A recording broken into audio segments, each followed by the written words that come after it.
Welcome back to the Wise Mindset Guy podcast. I'm your host, Nat Policino, and I thank you once again for tuning into my show. Today's episode, we're going to be delving into an idea called the spotlight effect. Now, you probably haven't heard of the spotlight effect, and so I hadn't heard about it for at least until about a year ago. But it's an interesting topic. We're going to get right into it. So, we at some point have an idea that other people hold certain opinions about us, right? We sit and ponder what people think of us when we are not around, or even when we are present. We start to think, are they looking at me? Are they judging me? Are they making fun of me? If I truly express myself, what will others think of that? Well, there's a lot of fear there, which stems from really past experiences. I noticed this in my kids' behavior when they attend school, and I wonder how are their other classmates thinking about them. Are they making fun of them? Are they judging them as well? It's kind of fears that I face, as a parent, right? But with this fear, one thing is for certain: we're not truly being ourselves. We tend to overthink, and we get nervous about how the world views us. So we respond by, retracting back into this little shell of a person. Now, breaking through and coming out of this shell, and when I say shell, I mean metaphorically, right? It's not easy to break out of your shell. Life presents us with many opportunities to face what we fear and improve our growth mindset. Something I talked about a lot in the last episode. The fear we have from what others view us, how others view us, really, is where the spotlight effect really kind of takes hold, right? We always have the idea that the spotlight shines highly on us. So exactly in definition terms, right? The spotlight effect is the psychological phenomenon by which people tend to believe they are being noticed more than they really are.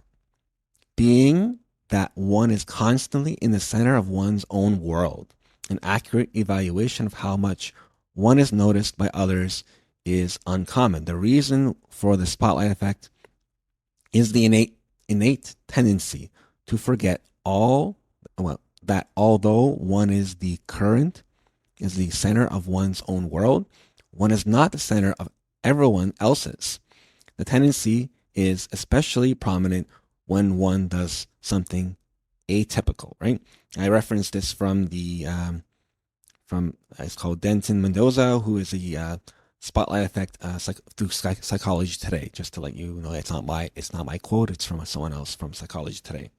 Now, researchers, from a number of American universities decided, to kind of test the spotlight effect, right? So they did a study, right? Testing idea of the spotlight effect on students. In a study, students were asked to enter a classroom to fill out a survey, right? Some students were asked to wear a funny and seemingly embarrassing t-shirt while present in the classroom. The others were wearing just regular clothes.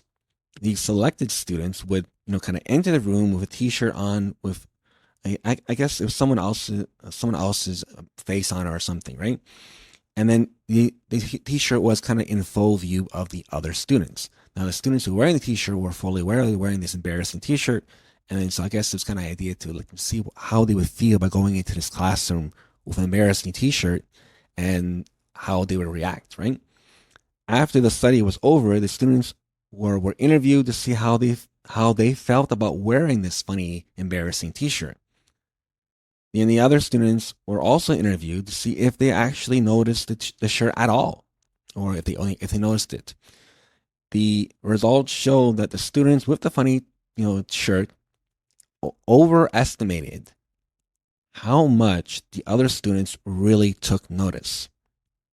The study shows that people believe they actually stand out more in a crowd, whether positively or negatively, than they really do.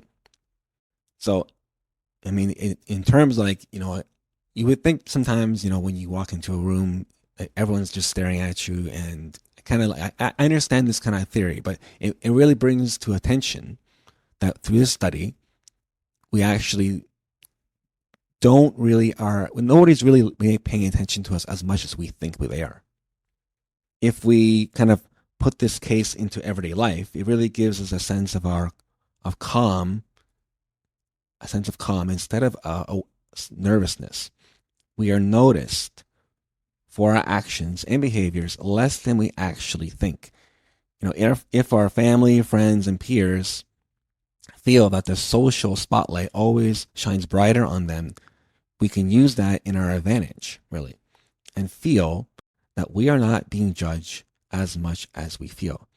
This can makes us feel more confident. It can, actually, and go beyond our fears. When we start to observe other people with this newfound knowledge, we can see that others also experience anxiety over social behaviors, and we can be less focused on our own social mistakes. We as humans tend to worry, right, about things that other people are not even aware of. And even if they are, they probably do not care as much as we think they do. So how do we overcome these feelings? Emotions can be overwhelming, really, right? Especially if we have been dealing with them for years without the right mental tools.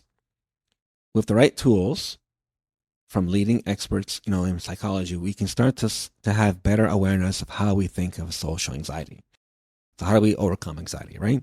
We can understand the reason by knowing why we feel anxious in social situations. Can get to the root cause of it. Is the anxiety based on past conditioning that we learned or were taught by our peers? Are we afraid of people's judgment, or are we afraid to make mistakes and not be perfect? If we keep in mind that other people are usually focused more on themselves, this can really help us move forward with our worries in life. We can also validate our feelings. Understand that how you feel about the situation, about any situation, is important and not taken lightly. It is normal. It is really normal to feel nervous in social situations, even if you have taken great strides to get over this fear. There is nothing wrong with you. I say this with absolute love, and nobody should feel shamed for it. Emotional validation can make us feel accepted in our own skin. An emotionally validated person really can usually regulate their feelings more appropriately and cool themselves down when emotions start to overwhelm them. Practice meditation is a big thing for me, of course, right? Yes, I know I've probably promoted meditation more than a handful of times on this podcast, but it always is important. With deep breathing relaxation, we can overcome social anxiety slowly over time and start using visualization to manifest how we would like to feel in anxious situations. Learning meditation takes great effort and patience. I've been doing it for a while, but I'm still not perfect at it, but I'm still learning, right? Learning meditation, takes great effort and patience. Of course, like I said, once these stress reduction skills in meditation start to get practiced, they can have a profound impact on lowering levels of anxiety. We can also embody self-compassion. Remember an important lesson, and that everyone makes mistakes. Learn to love yourself and be kind. When you have a strong sense of self-worth, then you will care less of what other people think about you, and be able to deal better in social situations. We are worthy of self-respect. Treating yourself with the same care as you would a good friend or family member in need can give us that better sense of happiness we all crave. And of course, be kind to others. Let us not shame others for who they are and allow them to be their true self.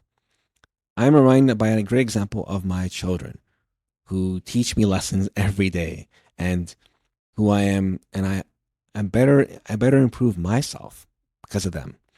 My children, as of now, are still young and love to make noise in public places.